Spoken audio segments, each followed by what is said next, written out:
Assalomu alaykum hammaga qizlarjonlar, yaxshimisizlar? Yaxshi yuribsizlarmi? Sog'liklaringlar yaxshimi? Bugun sizlarga yana video vloglar olishga qaror qildim. Shunaqa ko'chaga o'rtoqlarim bilan yig'ilib aylanishga farzandlarimizni olib chiqdik. Molga bordik, aylandik, o'ynadik, ovqatlandik, maza qilib gaplashib o'tirib keldik qizlar. Shu yerdan sizlarga ozgina video vloglar olib bo'lgandim. Marhamat.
Bolalarni play parkka tashlab, o'rtoqlarim oldiga qaytdim. Shu Lok kafesida o'tirdik. Qizlar bilasizlarmi, bizga shunaqa komplimentlar qilishib, chiroyli xatlari, zapiskalari bilan sharbat olib kelishdi. Shunaqa приятный bo'ldi. U yerdan chiqib, farzandlarimga shunaqa o'yinchoqlar olib berdim, esdalik uchun. Uyga ham kelib oldik. Hozir endi Xudo xohlasa kechga shirinlik qilmoqchiman. Bu yerda somsalarni tugib duxovkaga solib qo'ydim. Kechki somsa bizda. Ungacha shirinligimizni xamirini tayyorlab olamiz. Unni elab solib 200 gram margarinni xona haroratida eritib, shunaqa un bilan birga pesochniy qilib uvalab olamiz qizlar. Hozir menga bitta qo'l bilan neudobniy bo'ldi. Chunki bu yoqda kameraga olishim kerak. Qo'limda bittasida telefon. Hozir o'chirib, ikkita qo'lda yaxshilab qilib oldim. Mana endi bu massamizga shakar solamiz. Men shakarni na glas solaman. Hamma uy bekalarini o'zini o'lchovi bo'ladi. Unaqa food bloger yoki powerlarga o'xshab grammajlarini yozmadim yoki o'zim ham hayotda grammajlab solmayman. Kamdan kam.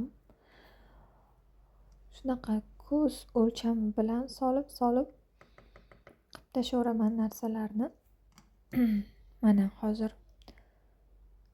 5 qoshiq to'la katta osh qoshiqda shakar solib olamiz. Razrıhritel solamiz. Xamirga va vanilin solamiz.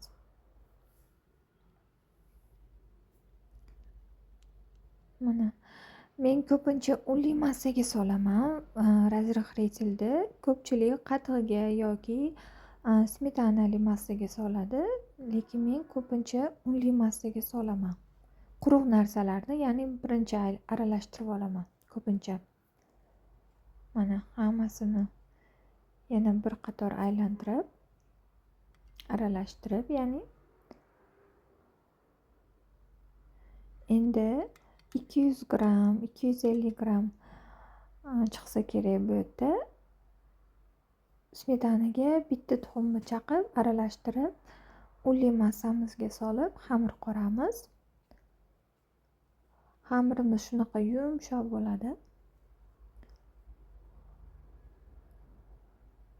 Endi xamirlarimizni ikkiga bo'lamiz, teng emas.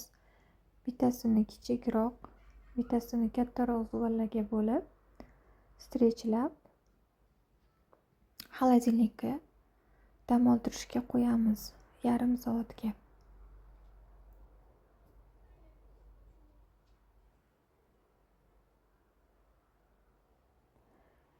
Bu yoqda уже somsalarim tayyor.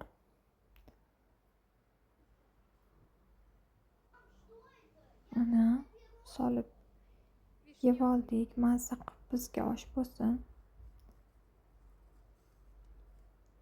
Endi bu yoqda danagidan tozalangan olchalarimizni olib, gazga qo'yib, past olovga kraxmal solamiz. Birinchi saxarni pudra solamiz. Saxarni pudrani bir pachkasini hammasini soldim.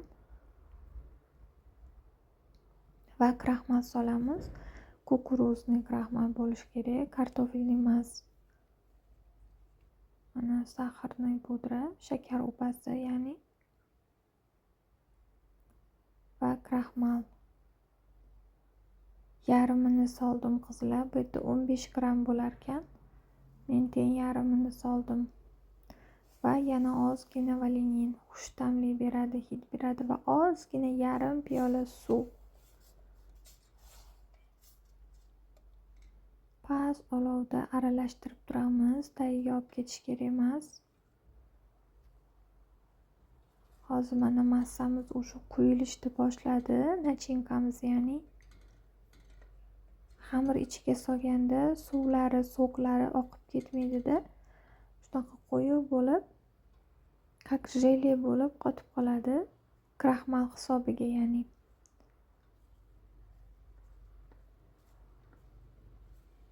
Bir ikki aylantirib o'sha gazimizdan olamiz.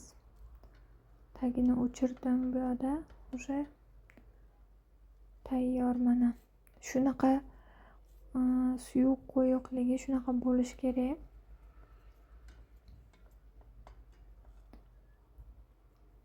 Tayyor qizlar. Bo'ldi. Xolodilnikimizdan boyagi xamirimizni kattarog'ini olib yoyib, kimdadir qolip bo'lsa qolipga solish mumkin. Menda bunchalik qolipim yo'q edi. Shunga qog'ozga qilib chekalaridan bo'rtib ko'tarib oldim, ya'ni ozgina. Keyin ikkinchi kichkina xamirimizni yoyib, shunaqa lentichkalar kesib olamiz.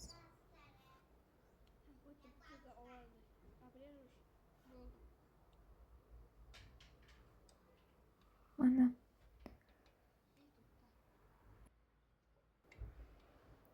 boyagi gilosli nachinkamizni olchali solamiz.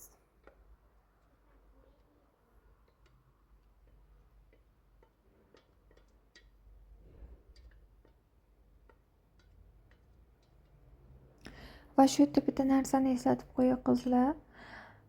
Tayyorlagan nachinkamiz o'ta qaynoq bo'lishi kerak emas. Ozgina sovutib olishinglar kerak. Qaynoq xamirni ustiga solib qo'ymanglar.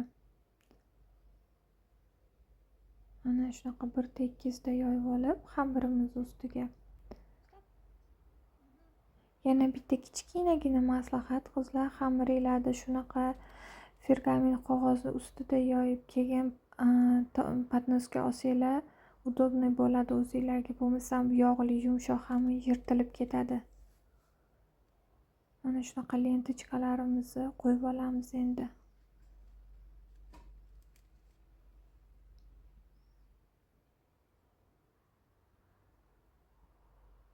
Bu yerda menga qizim yordam bergan.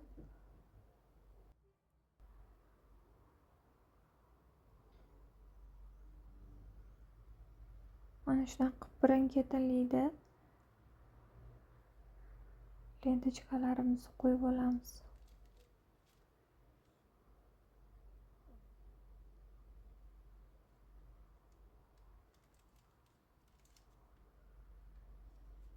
Почти tayyor qizlar.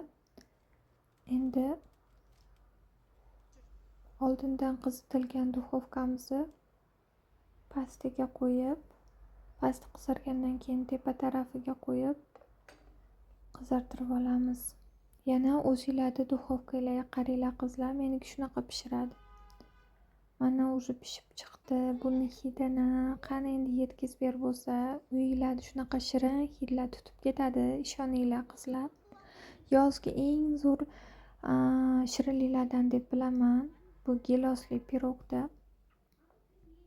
Mana yumshoq bo'ladi bu. Pudralash esimdan chiqib qolibdi qizlar. Xohishga ko'ra ustiga shakar pudrasi sepsanglar yana ham chiroyli va mazali bo'ladi. Keyingi video vloglarimda ko'rishguncha like bosishni unutmang. Allohimga omonat bo'ling.